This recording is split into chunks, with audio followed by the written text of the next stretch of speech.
ada si fulan dia itu mengikuti sholat isya gitu loh Ustaz. Kan sholat isya itu kan 2 rakaat di jar, 2 rakaat di sir. Nah, ketika yang 2 rakaat terakhir itu si imam ini udah ruku Ustaz, dan kita belum selesai melafadzkan Al-Fatihah. Nah, itu apakah kita melanjutkan Al-Fatihah atau kita mengikuti gerakan si imam? Itu gimana Ustaz?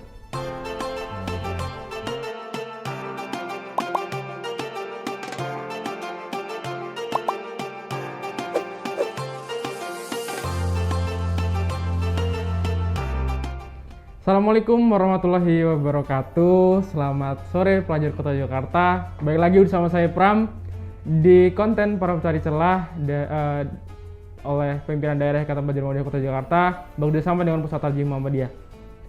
Seperti biasa, saya tidak sendiri. Saya bersama Ustadz Fatur kembali. Selamat sore Ustadz. Sore. Kita lagi kan kita berpindah Ustadz. Kemarin dari Mesir nih kita. Udah panas-panasan. Sekarang kita terbang ke negeri Cina. Kita di tembok Cina ini Ustadz. Tinggi banget nih Ustadz. Tinggi banget ya? Iya. Nggak ada pohon ya? Iya, kayak pohonnya di belakangnya temboknya Ustadz. Itu kayaknya ada orang-orang lagi foto juga itu Ustadz. Banyak turis ya? Iya, banyak turis. Tapi corona kan nggak ada turis juga lah. Oh iya. Oke. Jadi teman-teman, kita bakal menjawab lagi pertanyaan-pertanyaan yang menggelitik dari teman-teman, yang tentu saja bakal dijawab oleh Ustadz Fatur dari Pusat Tarjih Muhammadiyah. Jadi pertanyaannya gini Ustadz, ada si fulan dia itu mengikuti sholat isya gitu loh Ustadz. Kan sholat isya itu kan 2 rakaat di jar, 2 rakaat di sir. Nah, ketika yang 2 rakaat terakhir itu si imam ini udah ruku Ustadz, dan kita belum selesai melafadzkan Al-Fatihah. Nah, itu apakah kita melanjutkan Al-Fatihah atau kita mengikuti gerakan si imam? Itu gimana Ustadz? Nah, gitu ya.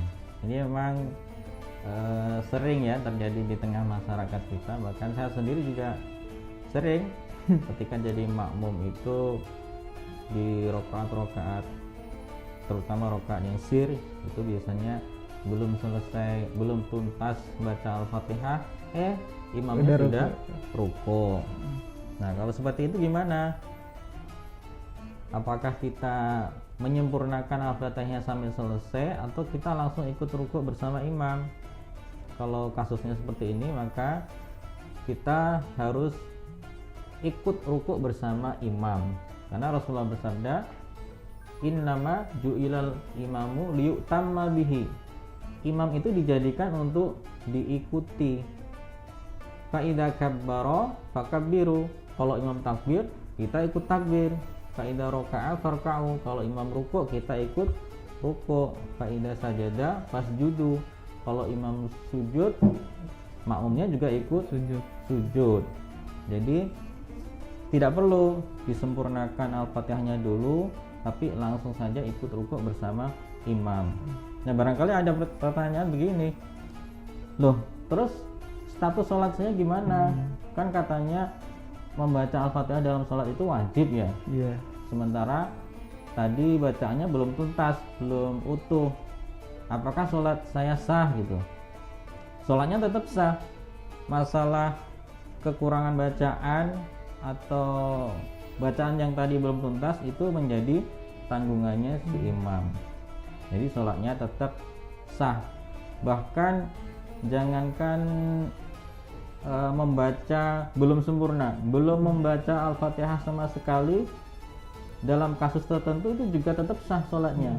Misalnya dalam kasus ketika kita berangkat sholat jamaah tapi telat, pas datang imamnya sudah ruku. Nah, itu kita gimana? Kita langsung ikut ruku, jadi tidak perlu membaca Al-Fatihah dulu, langsung ruku, itu sudah sah, sholatnya tetap sah meskipun tidak membaca Al-Fatihah. Dan kewajiban membaca Al-Fatihah sudah gugur menjadi tanggungan imam. Jadi seperti itu. Nah, tanggungannya ini apa? Tanggungan dosa ya, atau tanggungan bukan pahala? tanggungan dosa, maksudnya sudah diwakili sama Okay. imam. Jadi mau jadi imam itu sebetulnya suatu tugas yang berat. Jadi jangan menganggap menjadi imam itu mudah. Imam itu bebannya besar, menanggung kekurangan makmum-makmumnya. Nah, kalau misalnya ini Ustaz, saya kan sering banget kayak gitu Ustaz. Misalnya saya lebih baik menyelesaikan Al-Fatihah gitu Ustaz. Jadi pas imamnya ruku, saya masih nyelesain Al-Fatihah. Pas saya ikut ruku, imamnya udah i'tidal. Nah, itu kita kayak balapan-balapan gitu Ustaz. Bacanya jadi lebih cepat. Itu gimana Ustaz? Itu memaksakan namanya. Jadi Islam itu agama yang mudah. Jadi kita nggak perlu memaksakan. Misalnya dalam membaca Al-Fatihah kita sempurnakan dulu. Karena itu nanti apa? Akibatnya merusak harmonisasi gerakan sholat. Gerakan sholat itu kan indah ya sebetulnya ya. Imam itu memimpin takbir Allahu Akbar, diikuti makmumnya Allahu Akbar. Allahu Akbar ruku, disusul makmumnya bersama-sama ruku. Imamnya sujud, disusul imamnya sujud. Oh imamnya. Makmumnya sujud. Iya. Nah kalau misalkan kita dituntut untuk menuntaskan bacaan Al-Fatihah dulu, baru menyusul imam, itu nanti bisa merusak harmonisasi gerakan. Misalnya imamnya sudah ruku, kita masih berdiri. Imamnya sudah sujud, kita baru i'tidal misalnya. Bahkan kalau nggak cuma satu orang, ada beberapa jamaah yang semuanya kayak gitu, ada yang masih berdiri, ada yang masih sujud, ada yang masih ruku. Itu nanti merusak harmonisasi gerakan sholat. Jadi seperti itu. Nah, jadi kalau misalnya kita melakukan kayak gitu yang tadi saya lakukan gitu Ustaz, apakah itu salah dan dipermasalahkan oleh agama nggak Ustaz?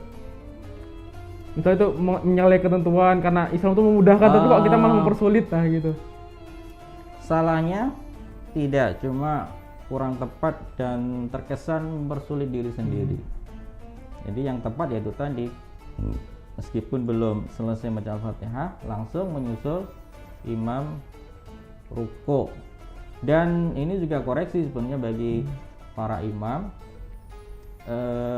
harus memberikan durasi yang cukup bagi makmumnya untuk menyelesaikan Al-Fatihah, karena Al-Fatihah itu wajib dibaca bagi orang yang sholat. Jadi imam juga harus memperhatikan itu. Karena saya juga sering namanya ketika sholat di mana itu baru membaca Alhamdulillahirabbil alamin saja imamnya sudah ruku. Wah itu kan perlu ada koreksi di sini. Para imam juga harus memberikan durasi yang cukup bagi makmum untuk menyelesaikan, menuntaskan bacaan Al-Fatihah. Jadi seringkali kadang tuh begini, imam itu kadang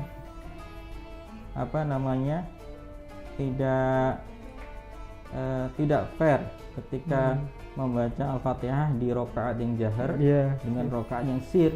Ketika rakaat jahar dia bacanya pelan-pelan, tartil, pelan-pelan, durasinya lama. Tapi pas giliran sudah rakaat ketiga, rakaat keempat, kok jadi cepat banget. Jadi kan jangan-jangan rakaat ketiga dan keempatnya kurang tartil, jangan-jangan nanti malah kurang memberikan hak-hak bacaan yang semestinya. Jadi itu juga perlu jadi koreksi bagi para imam. Jadi tidak hanya bagi orang yang sholat yang tadi ketinggalan menuntaskan bacaan Al-Fatihah, tapi bagi imam juga harus memberikan durasi yang cukup bagi makmum menyelesaikan bacaan Al-Fatihah. Nah, terkait itu berarti tetap sah ya Ustaz ya, walaupun kita terkesan memaksakan gitu. Tetap sah. Cuma kalau sudah tahu yang tepat seperti apa ya, selanjutnya tidak dikerjakan lagi. Jadi jangan itu nanti jadi menyelisihi jamaah. Oh jamaah yang sudah pada ruku, kita masih memaksakan berdiri sendiri. Jamaah sudah sujud, kita masih ruku sendiri. Itu kan menyelisihi jamaah. Gitu ya teman-teman, kita udah tahu mana yang benar, mana yang kurang benar. Jadi kalau misalnya teman-teman masih melakukan hal yang tadi, mohon untuk segera dibenahi ya Ustaz ya, biar itu nggak indah dipandang untuk sholat seperti itu, biar lebih mendapatkan harmoni ya Ustaz ya, harmoni dalam sholat gitu teman-teman. Jadi kalau misalnya agama Islam itu memudahkan kok teman-teman, jadi jangan mempersulit sendiri gitu loh, karena emang sejatinya Islam tuh sangat-sangat memudahkan ya Ustaz ya. Jadi kalau banyak orang yang bilang Islam sholat itu susah, suka malas, itu berarti kesalahan di kalian sendiri gitu.